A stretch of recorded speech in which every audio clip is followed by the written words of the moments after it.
I was 18 years old when I got married.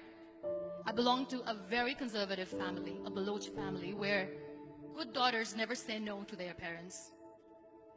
My father wanted me to get married, and all I said was, if that makes you happy, I'll say yes. And of course, it was never a happy marriage. Just about after 2 years of getting married, about 9 years ago, I met a car accident. Somehow my husband fell asleep and the car fell in the ditch. He managed to jump out, saved himself. I'm happy for him. But I stayed inside the car and I sustained a lot of injuries. The list is a bit long. Radius ulna of my right arm were fractured. The wrist was fractured. Shoulder bone and collarbone were fractured. My whole rib cage got fractured. But that injury that changed me and my life completely was the spine injury. Many people came to rescue. They gave me CPR. They dragged me out of the car. And while they were dragging me out, I got the complete transection of my spinal cord.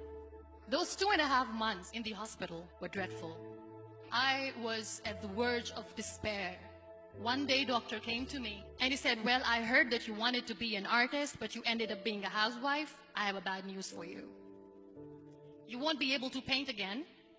Next day, doctor came to me and said, your spine injury is so bad, you won't be able to walk again. I took a deep breath and I said, it's all right. Next day, doctor came to me and said, because of your spine injury and the fixation that you have in your back, you won't be able to give birth to a child again. That day, I was devastated.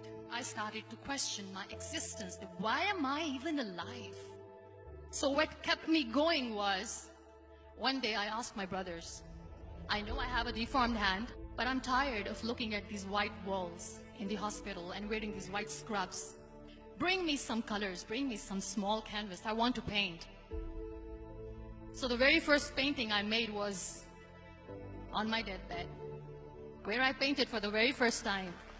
What an amazing therapy it was. Without uttering a single word, I could paint my heart out. I could share my story. People used to come and say, what lovely painting. So much color.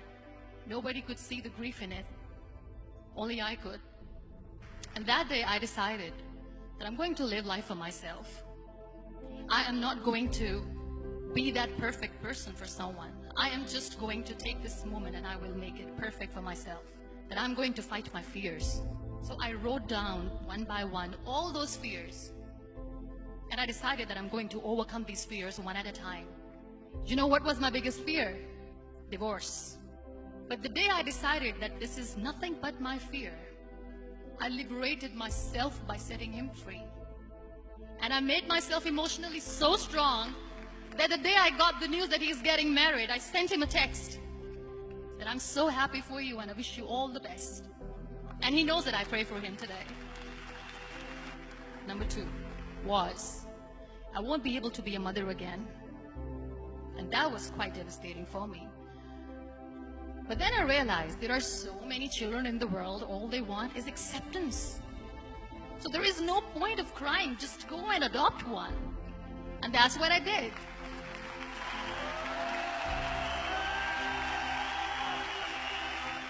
I gave my name in different organizations, different orphanages, and I waited patiently. 2 years later, I got this call from a very small city in Pakistan. I got a call and they said, are you Muniba Mazari? There is a baby boy and would you like to adopt? I could literally feel the labor pain. I said, yes, yes, I am going to adopt him. I am coming to take him home. And that day, I was 2 days old, and today he's 6. You know, when you end up being on the wheelchair, what's the most painful thing?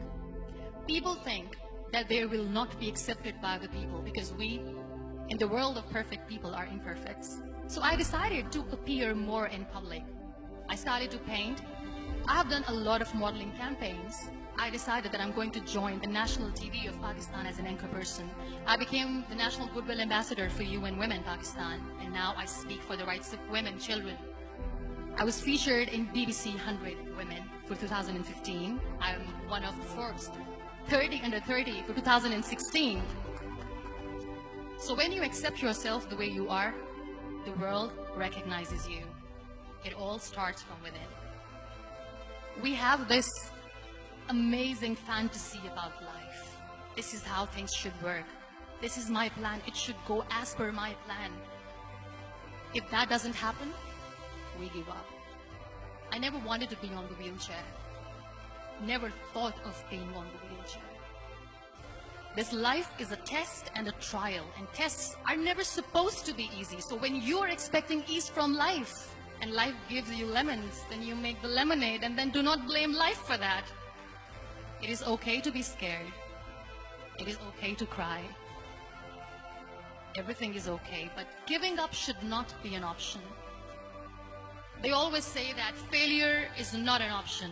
Failure should be an option, because when you fail, you get up, and then you fail, and then you get up, and that keeps you going. Embrace each and every breath that you are taking. Celebrate your life. Live it. Don't die before your death. Real happiness lies in gratitude. So be grateful, be alive, and live every moment.